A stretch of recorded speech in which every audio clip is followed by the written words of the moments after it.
అయితే యావత్ తెలంగాణ రాష్ట్ర వ్యాప్తంగా ఉన్నటువంటి 1 ఎకరము, అదేవిధంగా ఆ 1 ఎకరం లోపు ఉన్నటువంటి మన రైతులకు ఈ రైతు బంధు డబ్బులు పడ్డాయి కదా, అందుకోసం గాను కాంగ్రెస్ పార్టీ నాయకులు ఈరోజు మన మహిషపట్నంలో ఉన్నటువంటి కాంగ్రెస్ పార్టీ కార్యాలయంలో ఈ విధంగా మన సీఎం రేవంత్ రెడ్డి గారి యొక్క చిత్రపటానికి పాలాభిషేకం చేసి అక్కడ మన రేవంత్ రెడ్డి గారు, మహేష్ కుమార్ గౌడ్ గారు, మంత్రివర్యులు జూపల్లి కృష్ణ గారు, అదేవిధంగా తుమ్మల నాగేశ్వరరావు గారు, అదేవిధంగా ఇక్కడ ఉన్నటువంటి కాంగ్రెస్ పార్టీ ఇన్ఛార్జ్ మాజీ శాసనసభ్యులు నారాయణరావు పటేల్ గారి యొక్క నినాదాలను ఇస్తూ అక్కడ పేద మధ్యతరగతి బడుగు బలహీన వర్గాలకు చెందిన ప్రభుత్వము ఈ కాంగ్రెస్ ప్రభుత్వము, అదేవిధంగా ఈ ప్రభుత్వము రైతు ప్రభుత్వము, అదేవిధంగా ప్రజల ప్రభుత్వం అని అక్కడ మాట్లాడడం జరిగింది.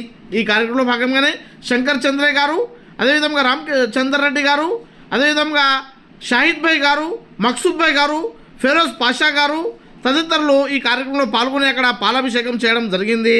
23/3/2026 రోజున ప్రతి ఒక్క పేద కానీ డబ్బులు ఉన్నోళ్ళు కానీ గరీబులు కానీ అందరి ఖాతాల 6,000 చొప్పున ఎకరానికి మా ప్రభుత్వం వేయడం జరిగింది. కాబట్టి ఈరోజు రైతు భరోసా అని చాలామంది అంటున్నారు.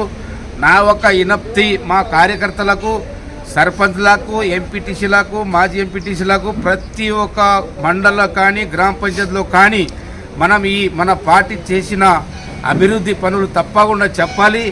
నిన్ననే మనం నారాయణరావు పటేల్ గారు మనకు 10 కోట్ల రూపాయలు తీసుకురావడం జరిగింది. అలా ప్రతి ఒక్క గ్రామ పంచాయతీలో చెప్పడం మన కర్తవ్యం అని చెప్తున్నాను.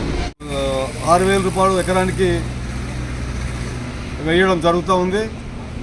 మొత్తం 9,000 కోట్లు రైతులకు 45 రోజుల వరకు పూర్తిగా వేయడం జరుగుతుంది వాళ్ళ ఖాతాలో పట. కాబట్టి ఈ సందర్భంగా మన ముఖ్యమంత్రి రేవంత్ రెడ్డి గారికి, మరి అంతేకాకుండా మనకు మొట్టమొదటి హామీ ఇచ్చినటువంటి రాహుల్ గాంధీ గారికి, అదేవిధంగా రాష్ట్ర కాంగ్రెస్ పార్టీ అధ్యక్షులు మహేష్ కుమార్ గౌడ్ గారికి, మరి అంతేకాకుండా జిల్లాలోని కాన్స్టిట్యూన్సీలోని అందరికీ శుభాకాంక్షలు, ధన్యవాదాలు తెలియజేస్తున్నాను. అయితే ఒక విషయం ఏంటంటే మిత్రులందరితో రైతు సోదరులతో కోరేది ఏంటంటే హామీలు ఏవైతే ఇచ్చిందో అన్నీ తప్పకుండా సమకూర్చడం జరుగుతుంది. అన్నీ ఒకేసారి అంటే ఆర్థిక సమస్యలు ఉన్నాయి.